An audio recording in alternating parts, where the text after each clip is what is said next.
sans informer personne, après 30 minutes d'attente. Laver l'affront, comme disent les grévistes.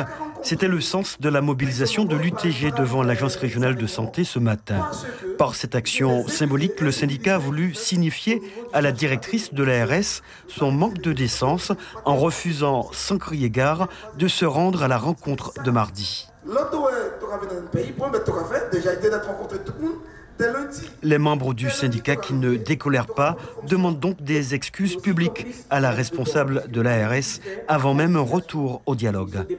Nous n'acceptons pas son incivilité, son attitude méprisante de nous avoir invités à Kourou et de nous avoir laissés pour compte en salle et de ne pas nous donner les motifs réels de son absence. Et nous demandons à Mme Debord, comme l'a demandé M. Servi, qu'elle s'excuse, qu'elle nous fasse des excuses pour ce genre d'incivilité.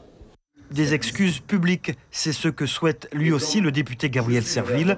Il est venu apporter son soutien aux grévistes.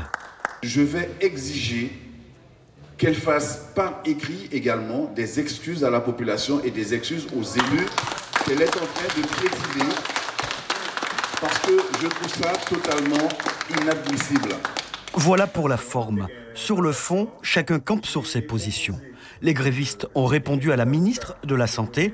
Dans un courrier adressé aux élus, cette dernière affirmait son intention de ne pas déroger au texte sur la reprise de l'ancienneté des salariés et le maintien des salaires en cas d'intégration dans la fonction publique hospitalière.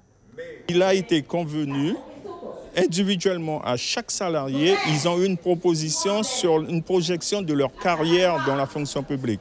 Aujourd'hui, ils reviennent là-dessus en disant que les avocats se sont trompés. Je leur rappelle simplement, la proposition a été validée par la direction de l'hôpital. Aujourd'hui, c'est à eux de trouver une issue à ce conflit. La balle est désormais dans le camp de la directrice de l'ARS qui espère une reprise des négociations dans les prochains jours.